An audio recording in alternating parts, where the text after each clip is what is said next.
wabarakatuh. Waalaikumsalam warahmatullahi wabarakatuh. Alhamdulillah, alhamdulillahi wajil ahad, ahmaduhu subhanahu wa wal faradu samad, lam yalid wa lam yulad wa lam yakul lahu kufuwan ahad. Allahumma salli wa sallim ala hadzal nabiyil karim wa ala alihi wa sahbihi ajmain. Amma ba'd. Marilah pada kesempatan pertama dan utama kita memuji Allah Subhanahu wa taala yang telah menciptakan langit tanpa tiang, menciptakan bumi tak berbatang, menciptakan manusia berpasang-pasangan. Selanjutnya selawat beriring salam. Marilah sama-sama kita sanjung-sanjikan ke pangkuan baginda kita mulia Nabi besar Muhammad sallallahu alaihi wasallam, seorang pembawa reformasi yang tak pernah memakai dasi dengan mesi, tapi hatinya begitu suci, yakni baginda Nabi besar Muhammad sallallahu alaihi wasallam. Dan penghormatan saya kepada abana selaku pucuk pimpinan dayah Istiqamatuddin Ratul Jannah beserta keluarga beliau. Dan penghormatan saya kepada guru-guru baik yang mengajar malam maupun mengajar siang, baik tingkat DPA maupun tingkat remaja, dan kepada santriwan maupun santriwati yang masih bernaung di dayah Istiqamatuddin Ratul Jannah ini. Dan kepada Dewan Juri Arif lagi bijaksana, dan kepada dukung moderator yang telah memanggil saya ke hadapan sekalian untuk membahaskan sepatah dua patah kata yang berjudul membangun generasi Qurani.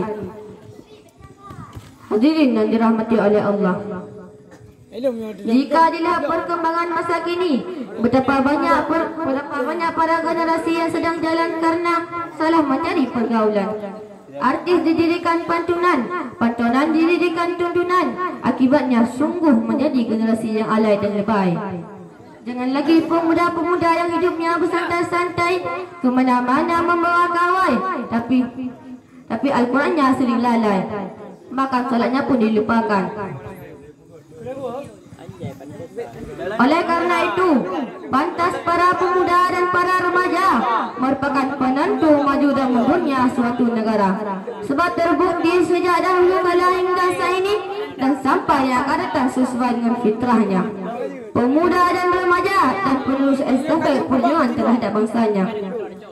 Hal ini sudah termasuk dalam Al-Quran surah An-Nisa ayat 9 yang berbunyi, A'udzu billahi minasy syaithanir rajim.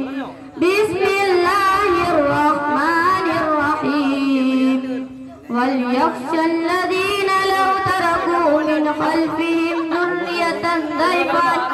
dzurriyyatan di'afan khafu 'alaihim fattaqullaha wa yaqulu qawlan sadidan. Sadaqallahul azim. Artinya, dan hendaklah takut kepada Allah orang-orang yang sekiranya yang meninggalkan keturunan yang lemah di belakang mereka. Mereka khawatir terhadap kesejahteraannya. Oleh sebab itu, hendaklah mereka bertakwa kepada Allah.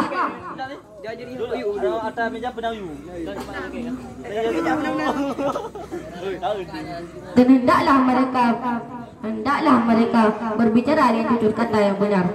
Hadirin yang dirahmati oleh Allah, sebagaimana Syekh Mustafa Al-Qadaini seorang penjaga Mesir berkata, Inna fi yashubani amrat ummah wa fi aqdamiha hayatuha. Sesungguhnya pada tangan mereka lah terdapat urusan umat, dan pada kaki mereka lah terdapat kehidupan umat. Kita lihat kenyataan hidup sekarang dari tingkah pola laku dan bahasa yang sudah urakan, dan tidak ada sopan santunnya dalam berbahasa.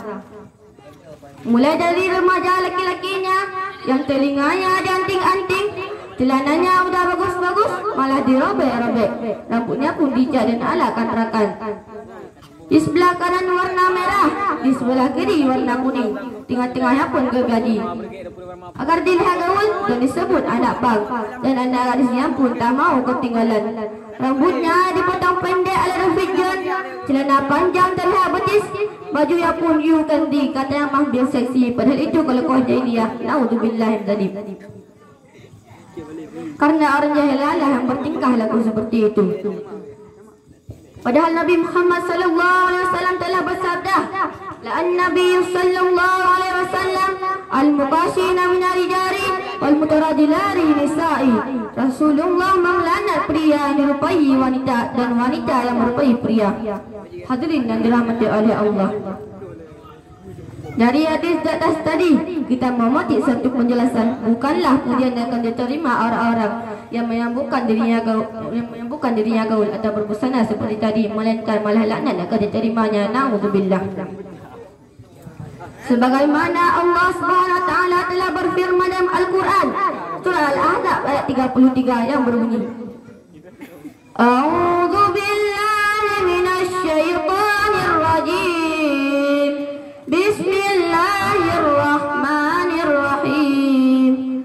Wa qarna fi buyutikunna wa la tabarrajna tabarrujal jahiliyatin ula wa aqimna as-salata wa atina az-zakata wa ati'na Allah wa rasulah.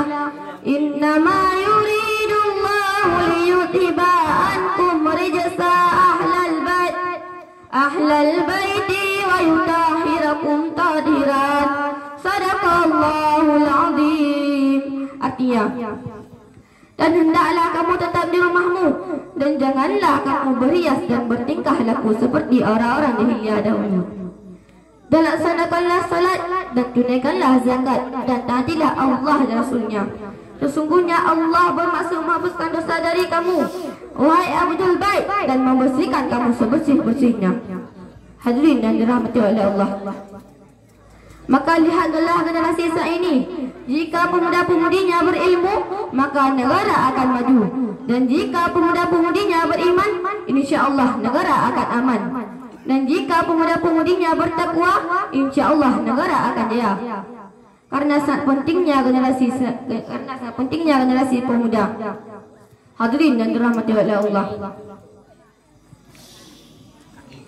Apakah mungkin yang kita hidup bebas, hidup berfoya-foya? Kalau zaman dulu itu orang tua banyak menghabiskan tenaga, tetapi anak remaja Islam zaman sekarang banyak menghabiskan kota bergila-gila untuk hal yang tak berguna. Anak remaja Islam zaman sekarang lebih senang Facebookan dibandingkan baca Al-Quran. Anak remaja Islam zaman sekarang lebih senang TikTokan dibandingkan selawat. Bahkan anak remaja Islam zaman sekarang lebih rela bangun tengah malam untuk teleponan dibandingkan bangun tengah malam untuk memohon sujud kepada Tuhan. Hadirin yang dirahmati oleh Allah. Betapa banyak manusia pada zaman ini begitu menyukai kesenangan dunia. Begitu banyak manusia yang meninggalkan dan melupakan akhirat. Bagaimana bangsa ini akan maju? Bagaimana bangsa ini akan hilang dari penderitaan jikalau pemuda-pemudinya yang merusak bangsa ini? Subhanallah, ulijan lewat. Pemuda-pemuda masa kini adalah pemimpin-pemimpin yang akan datang. Kesimpulan yang dapat saya simpulkan adalah kita sebagai remaja dengan mudah terpengaruh dengan remaja yang perilakunya tidak baik dan tidak ada sopan santunnya dalam berbahasa. Maka dari itu kita patut bersyukur kepada Allah karena yang bertempat tinggal insya-Allah dimuliakan. Yang mana remaja yang lebih menggemar membaca Al-Quran, yang mana remaja yang lebih menggemar berselawat daripada bermaksiat, yang mana remaja yang lebih menggemar mengaji dan menjauhi perbuatan yang keji. Maka lihatlah generasi saat ini, jika pemuda-pemudinya berilmu, maka negara akan maju. Dan jika pemuda-pemudinya beriman, insya-Allah negara akan aman. Dan jika pemuda-pemudinya bertakwa, insya-Allah negara akan jaya. Jadilah kita generasi yang hebat, generasi harapan bangsa yang rela memberikan akalnya untuk semua kemajuan untuk negara Indonesia. Hadirin yang dirahmati oleh Allah. Kita sebagai remaja jangan mudah terpengaruh dengan remaja yang perilakunya tidak baik dan tidak ada sopan santunnya dalam berbahasa. Dan janganlah kita mencontoh di mana sekarang lebih senang Facebookan dibandingkan baca Al-Quran, dan teleponan tengah malam dibandingkan solat tahajud tengah malam. Hadirin yang dirahmati oleh Allah, hanya ini yang dapat saya sampaikan. Lebih dan kurang saya mohon maaf. Wabillahi taufiq wal hidayah. Wassalamualaikum warahmatullahi wabarakatuh.